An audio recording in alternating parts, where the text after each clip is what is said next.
Bona nit a tothom i benvinguts a Món Paranormal, el vostre petit i tenebrós espai digital, on els misteris, les llegendes i els fenòmens paranormals cobren vida.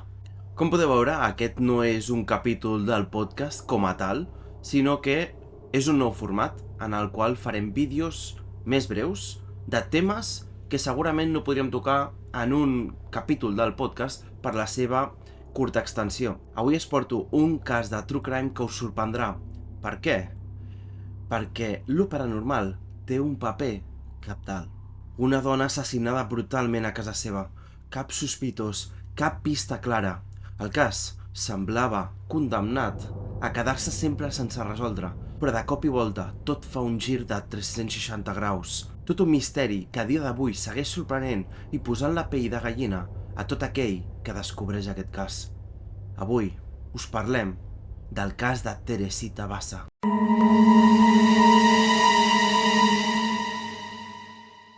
Comencem pel principi. Qui era Teresita Bassa? Teresita Bassa va néixer a Manila, Filipines, el 1929. El seu pare era Pedro Bassa, un advocat de gran èxit, i la seva mare era Socorro Martínez, una persona de la qual no tenim massa informació.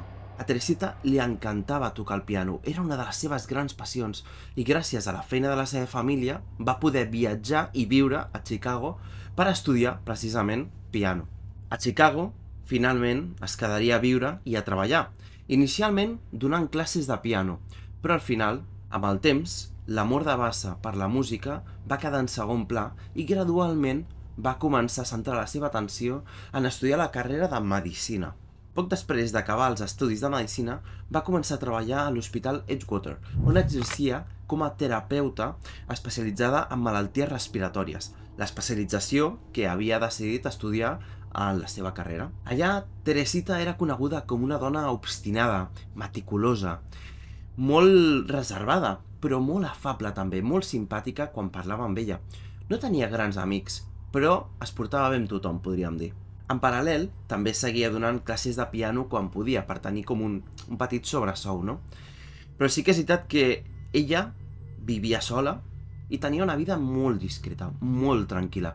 No es coneixia que tingués nòvios, ni tampoc ella ho explicava, perquè ens entenguem. Sí que és veritat, però, que tenia una amistat que podríem dir que era com la seva millor amiga, i aquesta era Ruth Loeb, amb la que mantenia una comunicació més o menys habitual a través de trucades, quedar per dinar o sopar i compartir, en definitiva, bons moments plegades. Sabent una mica el context de Teresita Bassa i qui era, ens disposem doncs a anar ja al dia en el que van succeir els fets. Ens situem en el 21 de febrer de 1977. Aquell dia, per la tarda, Teresita va rebre una trucada, precisament, de la seva amiga Ruth. La trucada la va rebre al voltant de les 7 hores de la tarda. I era una trucada, doncs, habitual per parlar de les seves coses, no? Per posar-se al dia, podríem dir. En aquesta ocasió, Teresita li va comentar a la Ruth que no podria estar massa estona al telèfon, doncs havia de rebre una visita. I això a la Ruth li va sorprendre, perquè normalment no rebia visites. Però el que més li va sorprendre és que, segons Teresita, aquesta visita era d'un home que venia a sopar a casa seva. I això era molt estrany, doncs que la Ruth sapigués normalment no feia aquest tipus d'accions, no tenia aquest tipus de cites, així de primeres. I tampoc li va explicar ni qui era ni li va dir res d'aquesta persona, d'aquest presumpte home. Com que Teresita no va donar més detalls, la Ruth tampoc va insistir ni va preguntar més. Simplement li va desitjar que anés tot molt bé, molta sort, i que quan ens tornessin a veure doncs ja li explicaria més en detall una mica com havia anat, no? Malauradament, la Ruth no ho sabia, però aquella seria l'última vegada que parlaria amb la Teresita en vida.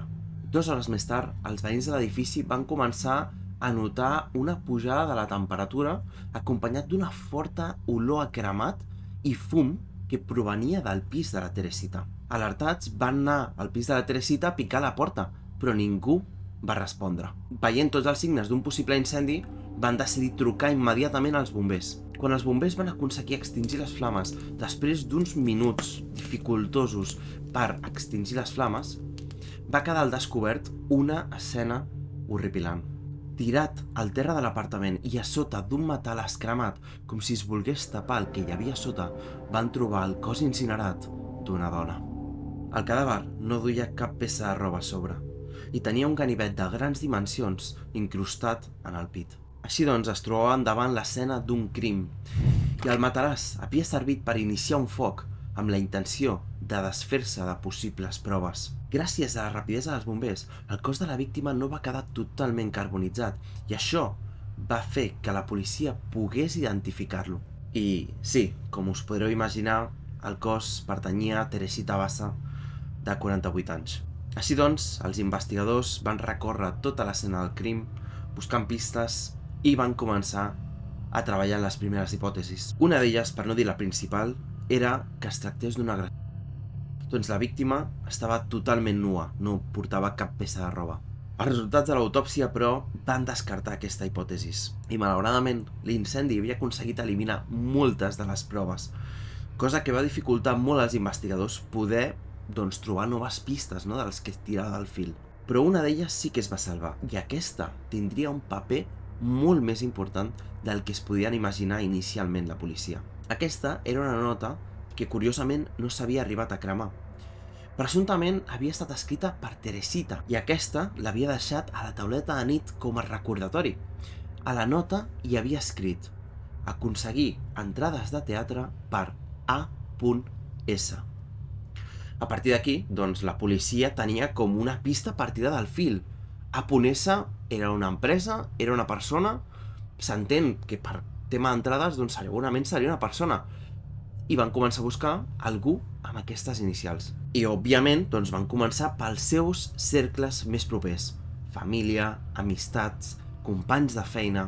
Malauradament, la policia es va trobar en un carreró sense sortida i no van trobar ningú amb aquestes inicials en el seu nom. Sí que es van quedar, però, amb la versió de la Ruth que els havia explicat que havia quedat la Teresita aquell dia per sopar amb un home a casa seva. I que li havia semblat estrany, doncs en tot el temps que la coneixia mai havia sabut que ell hagués fet o hagués tingut una cita d'aquest estil, no?, que hagués convidat un home a sopar a casa seva. Recordem que era una persona molt discreta, al final, i no explicava aquestes coses. I era estrany que, doncs, la Ruth, si ho havia fet abans, no li hagués explicat, ja que la considerava la seva millor amiga. Així doncs, amb aquesta informació, sabien que segurament l'autor era un home i que les seves inicials del nom, o nom fals, seria A.S. Però això era tot, no tenien res més. Així que, sense més pistes, la policia es va quedar sense fils per estirar i el cas es va anar refredant fins que la investigació va quedar com en un punt mort, paralitzada totalment i estancada durant gairebé 6 llargs mesos. I és que és en aquest moment que passa quelcom inquietant. En aquest moment, el doctor José Chua i la seva dona Remedios, també coneguda com a Remi, que també, curiosament, treballaven a l'hospital Edgewater, es van posar en contacte amb la policia afirmant saber qui havia estat l'autor del crim de Teresita Bassa. En aquell moment, sols quedaven 2 investigadors que estaven més o menys pendents del cas en les seves hores lliures i seguien investigant, doncs, quan tenien temps o quan podien, no? Aquests investigadors eren Joseph Stachula i Lee Eplen. Quan van rebre aquesta informació, de seguida es van posar en contacte amb el matrimoni Chua per saber una mica de primera mà què és el que deien saber, no? Quina era aquesta informació que deien que tenien. I aquí, amics i amigues, és on entra lo estrany, lo paranormal, lo tèrbol. Doncs el matrimoni diu a la policia que Teresita ha posseït en diverses ocasions el cos de Remi. Val a dir que Remi, a més de doctora, també exercia com a mèdium. El cas és que, segons el matrimoni, uns dies després del crim, Remi va començar a experimentar una espècie de visions i somnis on se li apareixia Teresita. I tot això fou acompanyat de canvis en el seu comportament. Va començar a tenir comportaments estranys que no eren propis d'ella. Eren canvis tan visibles que fins i tot les persones que la coneixien van començar a veure que actuava estrany i li van comentar. Això arribava fins a un punt en el que quan alguna vegada li havien cridat pel seu nom, ella no s'havia girat o no s'havia sentit com al·ludida. no havia reaccionat. Era com si estiguessin cridant a una altra persona que no era ella. Un dia, el seu marit la va trobar en el bany de casa amb els ulls en blanc i la boca oberta. Estava totalment en un estat de trànsit. Quan li va preguntar, Remy, què passa, estàs bé? La veu que va emanar de la boca de Remy no era la seva. Era una de completament diferent. I aquesta li va respondre que era Teresita Bassa. Teresita Bassa, a través de Remy, deia que volia que es fes justícia pel que li havia passat. El doctor Chua no donava crèdit del que estava presenciant. No podia ser que el cos de la seva dona estigués posseït per un esperit. Es va quedar molt trasbalsat. Quan Remy va sortir del seu estat de trànsit, diguéssim, va tornar a la normalitat, van decidir fer com si no hagués passat res i continuar amb la seva vida normal. De nou, però, uns dies més tard, va tornar a succeir la possessió. I va ser en aquest moment que el doctor Chua no s'ho va pensar dues vegades i va decidir enregistrar aquella estranya veu que procedia del cos de la seva dona i que deia assegurar que era Teresita Bassa. Arribats a aquest punt, tota aquesta història que els estava explicant al matrimoni, els investigadors s'ho van agafar com què ens estan explicant, no?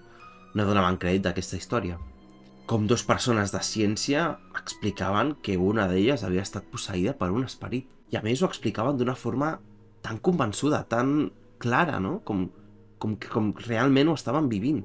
El cas és que els investigadors finalment van accedir a escoltar els enregistraments que havia dut a terme el doctor de la seva dona i d'aquella estranya veu durant les possessions. I aquí és on ve el que pot posar la pell de gallina, així que poseu-vos còmodes i prepareu-vos. I és que els investigadors, quan van escoltar aquesta cinta, es van quedar totalment muts, en blanc. No es podien creure el que estaven escoltant.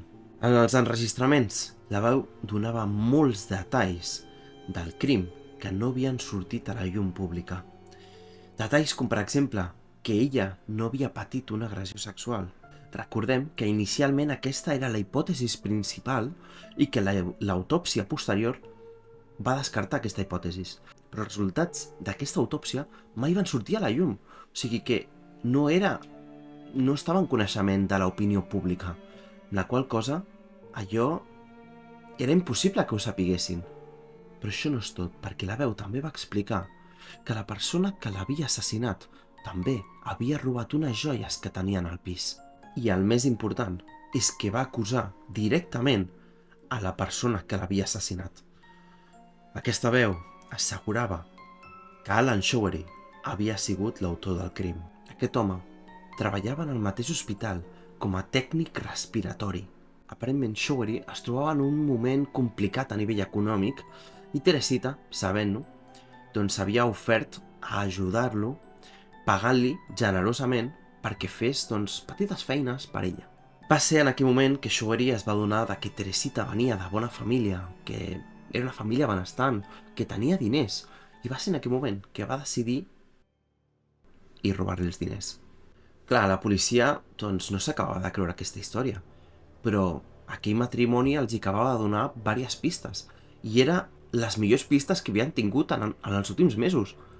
Òbviament, les havien de seguir, havien de veure fins on els portaven.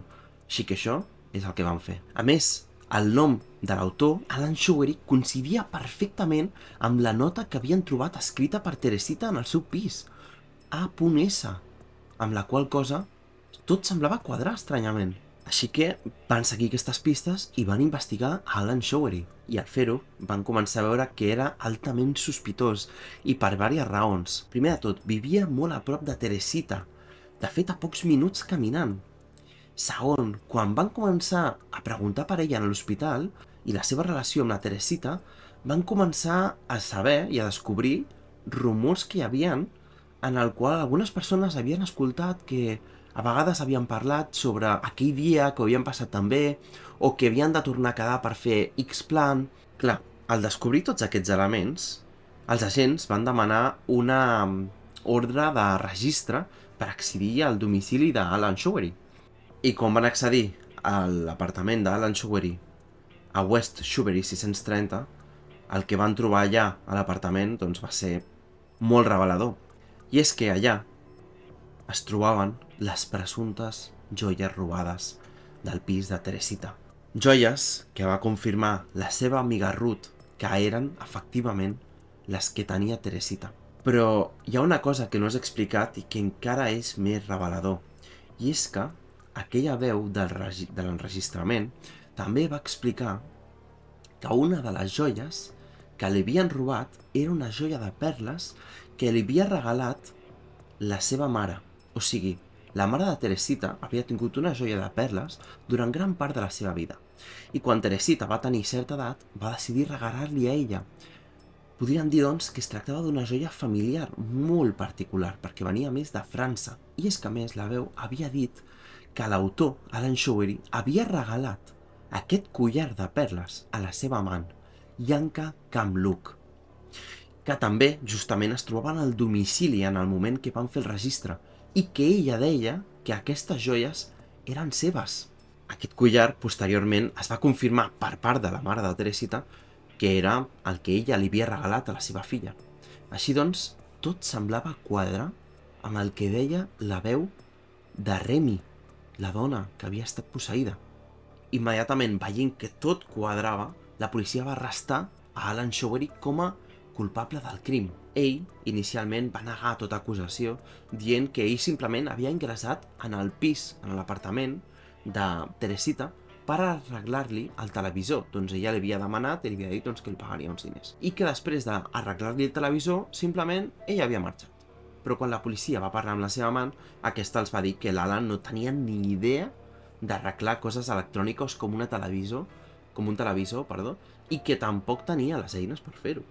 Així que un cop la policia va començar a mostrar-li les proves a Alan Showery, finalment aquest va acabar confessant haver comès el crim, haver assassinat a Teresita Bassa. Va confirmar que havia anat a casa de Teresita a sopar, que ell sabia que venia d'una família benestant, de diners, i que aquell dia li havia aprofitat per robar alguns diners del moneder quan ella estava distreta fent altres coses, sense que ella se n'adonés, no?